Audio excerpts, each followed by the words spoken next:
Russia doubts US withdrawal from North Syria.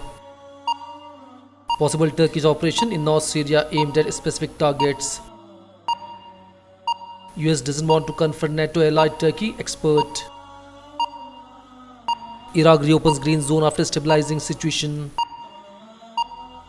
Iraqi official death toll of protests hits 165. Germany announced additional $73 million in aid to Somalia. EU countries look for a solution to irregular immigrants. Ethiopia reduces internally displaced significantly. US blacklists Chinese entities that abuse Muslims. Bangladesh mob lynches student for criticizing state. 13 reportedly injured in Afghan university blast.